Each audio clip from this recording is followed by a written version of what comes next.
The following readings are from the Bible and the Bhagavad Gita. Each week we read from both scriptures as prescribed by Yoganandaji and by his guru Sri Yukteswarji, who was guided by Babaji to compare the two scriptures to show the same underlying truths between them. Truth is one and eternal. Realize oneness with it in your deathless self within. The following commentary is based on the teachings of Paramhansa Yogananda. Jesus, when addressing his critics, appealed to reason and common sense. In his training of the disciples, however, he, like all great masters, encouraged in them the development of a higher faculty, soul intuition. For it is only by intuition that spiritual perceptions are achieved. In chapter 16 of the Gospel of St. Matthew, we find Jesus drawing on the intuition of his disciples by asking them who they thought he was in reality. They immediately understood that what he wanted from them was a subtle answer, not some obvious reply based on his nationality, sex, and the like. Peter it was at last who understood and answered the question on its intended level, the spiritual. "Thou art the Christ," he said, "the Son of the living God." And Jesus turned to him, saying, "Blessed art thou, Simon, son of Jonah, for not by human nature was this truth revealed to thee, but by my heavenly Father. And I tell thee also this, thou art Peter, which is to say, a rock. And upon this rock will I build my church, and never will the power of darkness overwhelm it." Jesus was pleased with his disciple for relating to the question on its deepest level. Reason could not have given Peter that answer. The answer came through the faculty of soul intuition, and proved him thereby to be a spiritually advanced disciple. It was his intuitive perception, that insight which cannot be shaken by tempests of reasonable doubt, that Jesus praised in referring to him as a rock. The church he referred to next was the edifice of cosmic consciousness. Any outer church institution would have to depend, as in fact the Christian churches have always done, on the level of understanding of its individual leaders and members. Peter's intuitive perceptions could never have been passed on to an outward succession of prelates. Clarity comes by direct soul perception. Confusion results from excessive dependence on reason as the guide for understanding. As the second chapter of the Bhagavad Gita states, "When your intellect, at present confused by the diversity of teaching in the scriptures, becomes steadfast in the ecstasy of deep meditation, then you will achieve final union with God." The Bhagavad Gita implies here that any search for spiritual truth, without the corresponding practice of deep inner communion, will probably result sooner or later in mental confusion. For even the simplest teachings are open to misinterpretation. The basic concern of the scriptures, therefore, is only secondarily with defining truths or with formulating dogmas. Spiritual niceties of this sort are more appropriately left to the pedants. The scriptures, on the other hand, are more concerned with sounding a call to spiritual action. They offer practical suggestions for how one may grow in the actual realization of truth, and they seek to inspire in all men the desire to tread this highest path. Endless theorizing is for labyrinthine minds. More pleasing to God than all the scholarship that human brain can hold is a heart, even though the mind be unlettered, that is open to his love.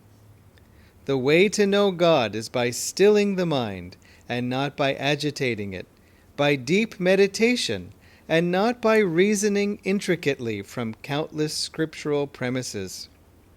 The way to know God is by living consciously in his blissful presence, and not by the perfunctory performance of outward rituals. The way to know God finally is to commune with him in inner silence, with true love, and not to shout to the heavens the carefully reasoned dogmas of one's beliefs. He who loves deeply will speak little to others of his love. But he who boasts proudly of his devotion, with outward noise displays his piety to others, is too besotted with the music of his own voice, ever to hear the silent whispers of the infinite beloved in his soul. Dear ones, let us speak little, but love greatly, and let us ever commune with God in the ecstatic silence of our own souls. Thus, through Holy Scriptures, God has spoken to mankind. Om, Om, Om.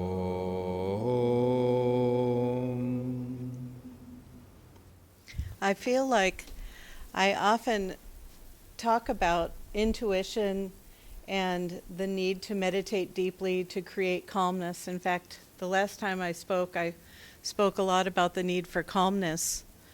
And so I wanted to do this topic by lifting it up with a different string, just slightly. And that is, what can motivate us to want to meditate more, to want to feel calmness more, to want to have more intuition? And, we can list all the practical reasons for why it's good to have intuition. Just even on a everyday level, intuition helps us in so many ways because we get little whispers from the divine that save us, whether we're driving and we avoid accidents, or whether we had forgotten to pay a bill and suddenly we remember for no reason. All these things are practical reasons for, sure, why not have intuition? But what we want to do is we want to learn how to live on the deepest level with the highest consciousness, tuning into the love of the divine. And Master's life and Swamiji's life are really wonderful examples of what we have to look forward to. And if you think about it, with Master's life, he could do so many things, and it was because he had perfect intuition. Of course, he's an avatar, but every avatar started out as a normal person. And so it's not like day one, suddenly God said, "You look like you'd make a good avatar. I think I'm going to put you at the front of the line." And, instead he worked through his karma. He created karma. He worked through karma. He had lifetime after lifetime, just like we have. And every human's destiny, every soul's destiny is union with the divine. That's our destiny. And so looking at Master's life, you see what our destiny is. And there's no reason for doubt. There's no reason for thinking, oh, that will never happen for me. The whole purpose is to say, hey, that's something I want. If you look at what he's done, he could read the minds of the disciples around him and use it for the better. He never tried to have power over people, though he could have easily. But he was humble on one level, if that's what you can call him. But he cared deeply about each devotee, which means he cares deeply about each of us. And he would guide them for their own better good. And it didn't always feel good, according to Swamiji and others who lived near to him. And yet he knew what was best, and he cared. And how did he know what was best? From intuition. And he was known to have, had Divine Mother visit him and saints visit him. And how? Through intuition. And he could plant the thought in Hitler's mind to fight on two fronts. This is part of World War II history. And that's what made Hitler lose the war. And Master talked about doing that. So what gave him the ability to do that? Intuition. And he has reached each one of us in our meditations. And it's our intuition tuning into him, but it's his version of intuition tuning into us also. And so it's so inspiring to see, and you can look at Swamiji's life, who also used great intuition to create a worldwide work where thousands of people live in many, many countries who are able to study these teachings because of Swamiji and what he created, Master through him. And you know, even if you think in Russia, back in the early days when, I don't know if things are any different, but there was a time when you could not practice these teachings in Russia. And so they had to sit in a circle at a meeting and have a birthday cake in the middle. And they would read from Autobiography of a Yogi and pretend they were having a birthday party, because if they didn't, the authorities could march in and accuse them of doing something illegal. But because they had it saying they were doing a birthday party, they were able to get away with doing it. And they had to copy the Autobiography of a Yogi by hand and pass copies around. I mean, to me, that's heartbreaking. To them, it's like we are going to do it. We are going to, put the willpower out and be able to have these teachings.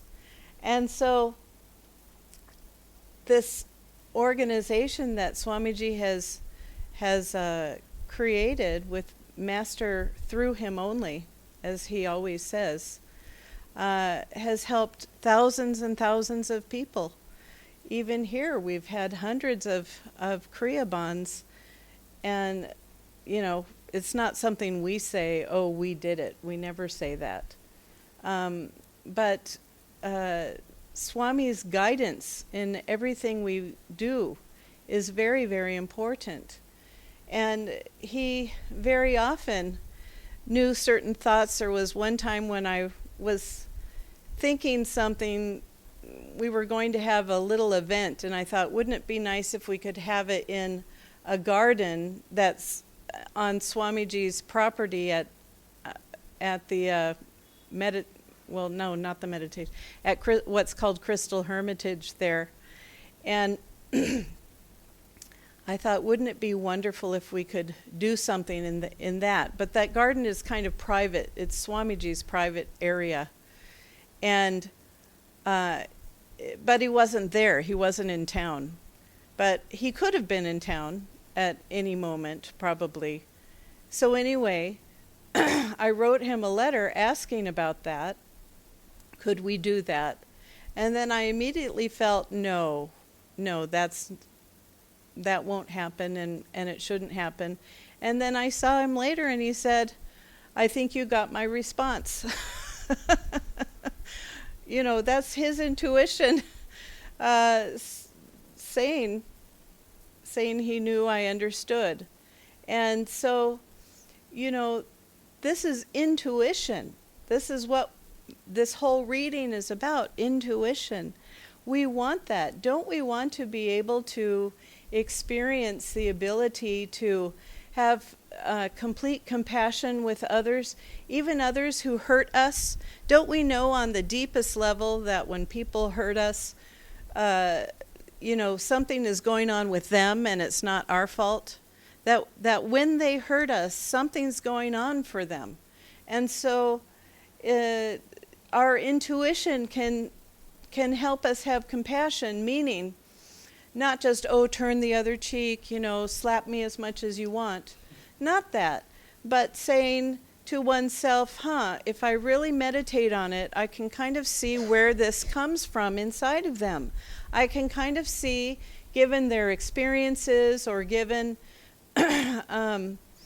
what they've been through or what they might have felt that day, that, yeah, okay, they were coming from a place that made them behave that way. And perhaps if I were in the same circumstances, I might have done the same thing.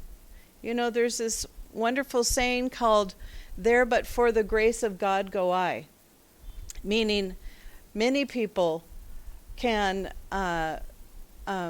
feel like, I would never do that, or I would never do that. But really, if we were in someone else's exact circumstances, maybe we would. And so we can't pretend that we are above everybody when we're not given the same circumstances that someone else might be suffering in. And so it's intuition that helps us have that kind of inner knowledge that that person was coming from a difficult place and that's why they did it, as opposed to how dare they do that kind of thing, which is what we usually feel.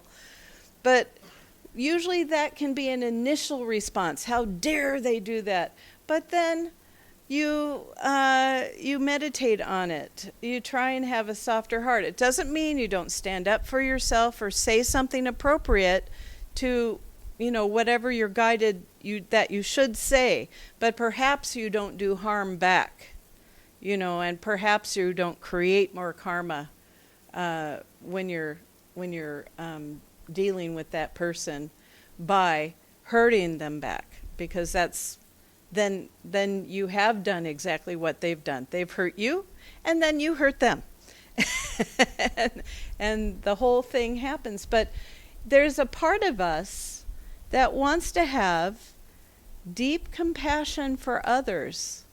And yet, our emotions and our reactions prevent us from being able to have that all-encompassing love. But if we work on our intuition, this is one of the benefits that can happen.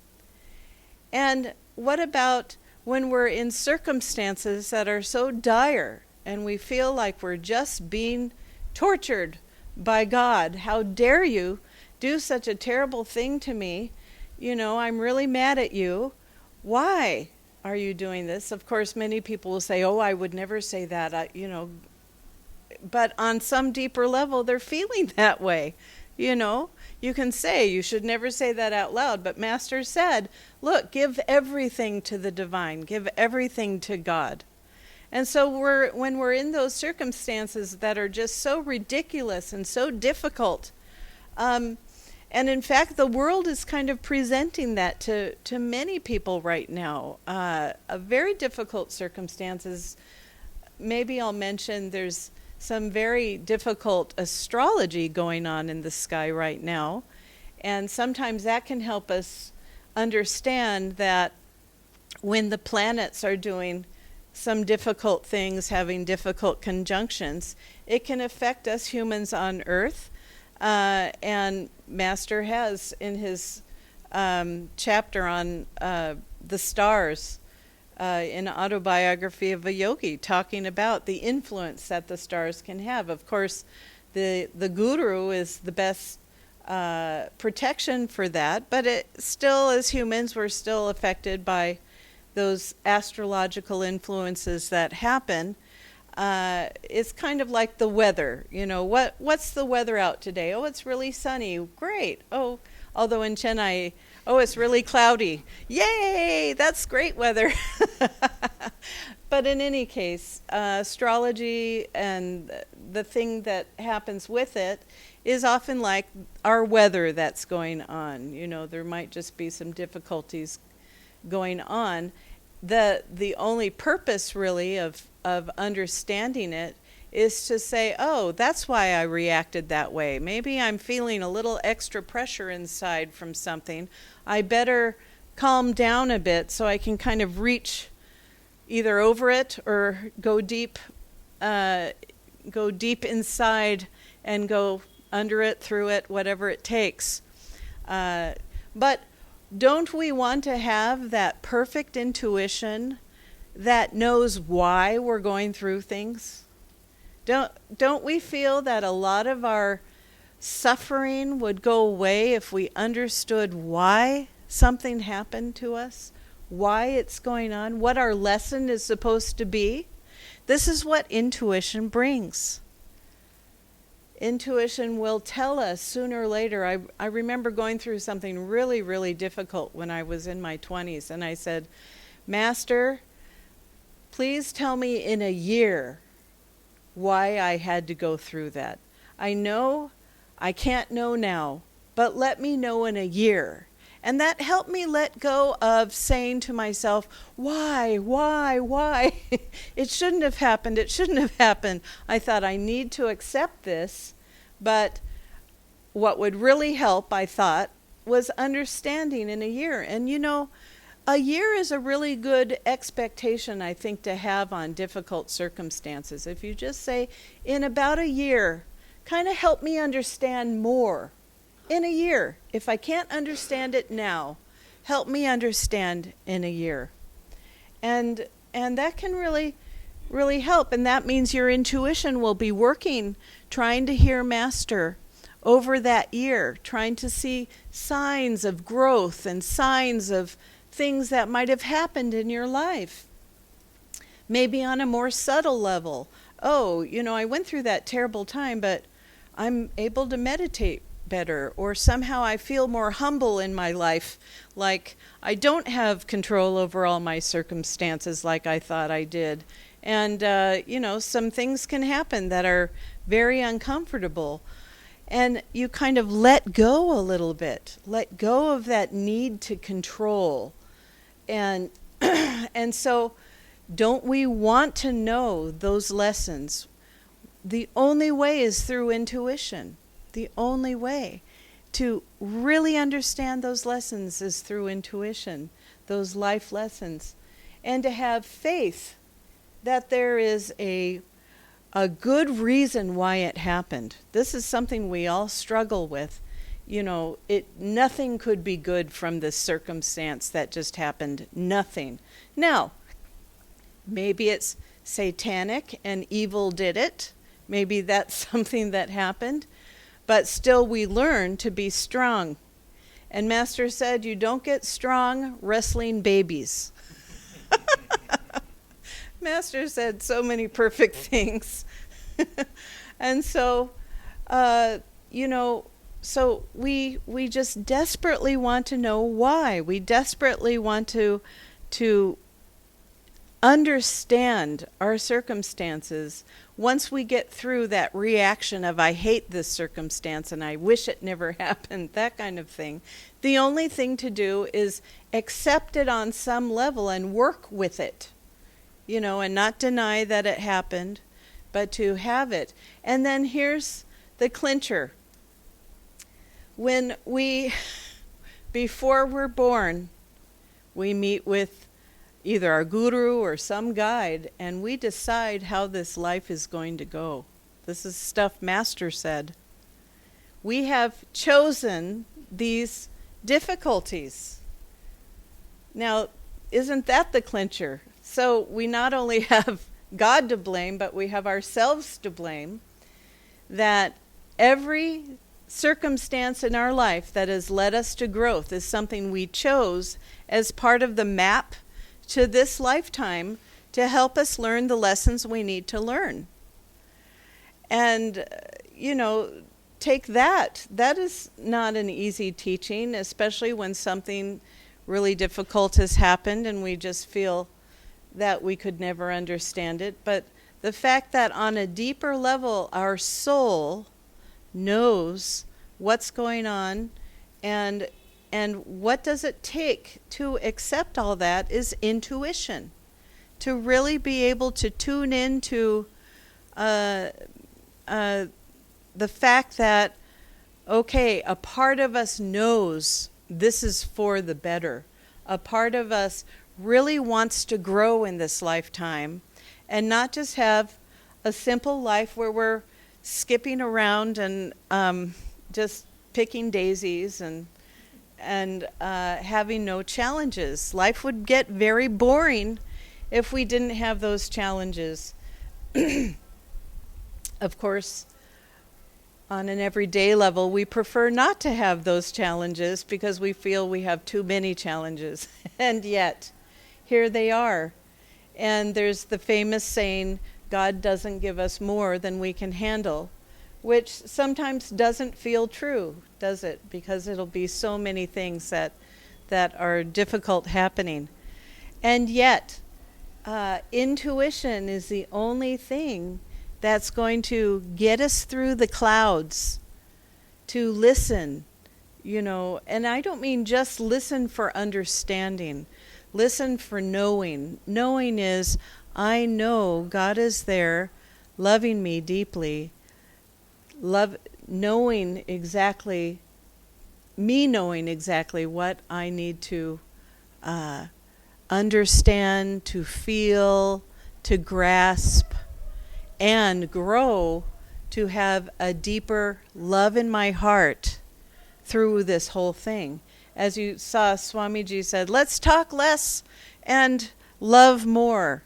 He was saying, don't just say, I am devotional, I am this way, I am that way. Instead, show it through the actual love that you can give, through the actual love that you can relay. And so we have this mountaintop of where Swamiji has behaved and Master has behaved, and then we look at ourselves and we say, what can I do? Well, all we have to do then is hold them as the inspiration in our minds, hold them as the inspiration to try to be in higher consciousness more and more, to try and meditate more and more deeply, to try and open our hearts more and more deeply and feel that intuition that is trying to flow that we block every time. And to have that, try to really work with the understanding that everything that has happened to us, we have chosen, and that it's part of our karma. And that karma is not a punishment, that karma is trying to correct actions from the past that were wrongly done. And so, all of that takes intuition to grasp. All of that takes an understanding of the unseen to be able to really believe. Not a unconditional acceptance based on God said it, therefore I will do it, or Master said it, therefore I do it. This path is based on experience. That we have this experience of knowing, this experience of the presence of the divine in our meditations. That experience is what gives us the faith we need to move forward in our lives. Without that experience, we're just blindly accepting. We have to have that true feeling of God's presence inside in order to be able to move forward in our life, and to also have that intuition, because intuition is also a true knowing based on experience. And we can start small. We can, say, hey, I'm driving my car, and which way do I turn? The voice says left, and you go right because logically it should have been right. Don't tell me to go left. And so left turns out to have been the way to get around the traffic jam. But we test our intuition. It's okay to test it. Like, did that work? When I had that thought, did that work? Was that useful? That is part of the rational mind that comes in to do that. But we don't want to get ungrounded either and think that every thought that comes into our head must be true. So we do want to test some of it out as well. But the heart is a big knowing. If that heart is filled with divine love, you find that a lot of your intuitions that come that emerge from a heart filled with divine love often can be correct for you, not for others. I had this deep intuition that you should do this or that. I think you should follow this path of something. Don't do it for other people. It's not humble, first of all, and people really only learn not when you give them the answers. Suppose you know. Now, I'm not saying little children who need guidance and stuff, or even older children that need guidance, or anybody. But still, you find, I'm sure any experienced parent has found that when a child bumps into the wall, they might not do it again. Whereas if you prevent them from bumping into the wall all the time, they don't know what they're avoiding. I don't mean literally bumping into the wall, but that's just an example of they have to be allowed to make mistakes. And this is what God does for us, okay? God allows us, his little children, to make mistakes left and right, continuously and nonstop, to learn. And to learn from our karma, and to learn also to learn the way to have intuition in the right proper way, in the humble way, for just ourselves. And it becomes a sacred experience inside. We don't have to run around and tell everyone, hey, I had this great intuition, let me tell you all about it. That kind of loses the power of the intuition when we do that. We want to develop that relationship that's like a feedback loop where you give the love, you get the intuition. It just happens more and more and more and more deeply. So I wanted to end with this reading from Whispers from Eternity.